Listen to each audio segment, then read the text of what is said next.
Collateral Damage, a study in uninvited suffering. There is a kind of suffering that does not belong to you, yet it enters your life anyway. It does not knock. It does not ask your name. It comes because someone near you opened a door long ago and never closed it. You are not the one who lied. You are not the one who left. You are not the one who broke faith or played games with truth. But now you live with the consequences, not because you earned them, but because you were close. This is what the sentence speaks of. Watch the company you keep, lest you become collateral damage of somebody else's karma plan. It is not dramatic. It is not poetic. It is simply real. There are forces already in motion.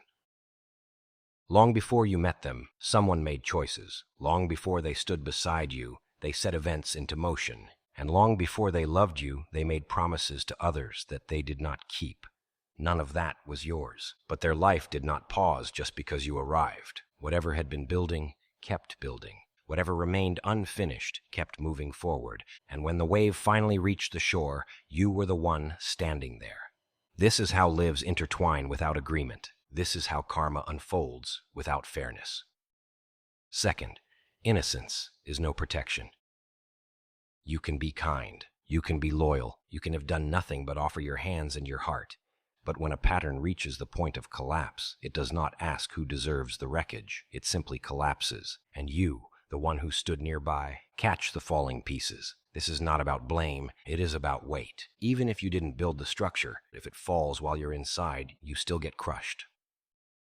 The shape of karma. People think karma is justice, that it is some kind of divine arithmetic. What you give, you get.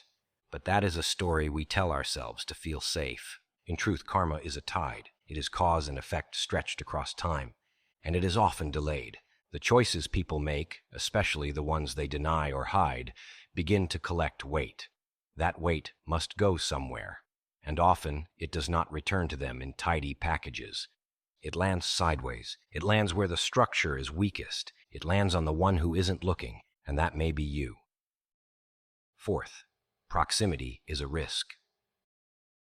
To be near someone is to share a portion of what they carry, even if they do not give it to you directly. Even if you never asked for it, emotion is not contained, memory is not neutral. The atmosphere of a person spreads. If they are hiding something, you will begin to feel it. If they are running from something, it will begin to color your days. If they are avoiding the truth, you will begin to doubt your own clarity. You may not know why you feel off, but you will feel it, and if the weight is great enough, you may feel it as pain. V. The command to watch.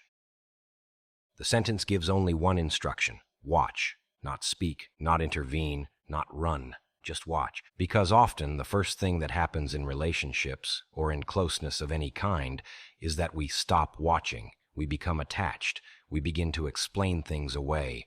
We substitute feeling for clarity. We want to believe in their better nature. We want to believe in our own capacity to help. But the danger is not always loud. It does not always look like danger. Sometimes it is the silence, the thing unsaid, the moment that should have raised a question but didn't. The history they will not speak of, the way they turn away from the mirror. You must watch. Not because you are cold, but because you are real. And because once the damage arrives, it is already too late to prepare. Sixth, damage by nearness. It's important to understand this. You can suffer deeply even when nothing has been done to you. You can wake up tired every day. You can find yourself short of breath around someone who never raised their voice. You can become small, quiet, unsure, confused, without ever being directly hurt.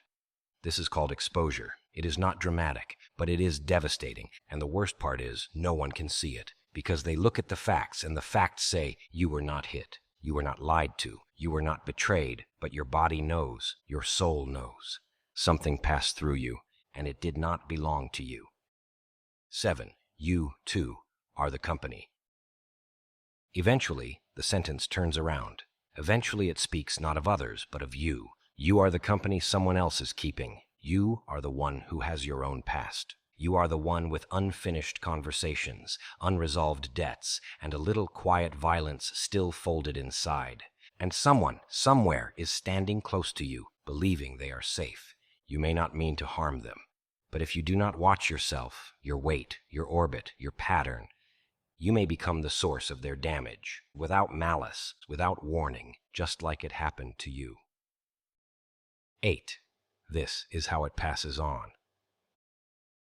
Most harm is not intentional. It is transferred. Someone hurts you. You don't deal with it. You carry it. And one day it slips, not in a shout, not in a slap, but in the way you avoid the hard conversation, in the way you disappear instead of explain, in the way you lean too hard or ask too little. You don't mean to do it, but they still pay the price, and they too will carry it forward, unless someone stops and watches. 9. There is no guarantee.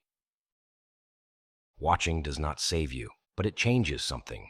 It gives you a chance to see the pattern before it completes. It gives you the dignity of choice. And sometimes that is the only thing that keeps the damage from continuing. Sometimes the only salvation is to be awake. 10. The quiet end. So now you sit with it.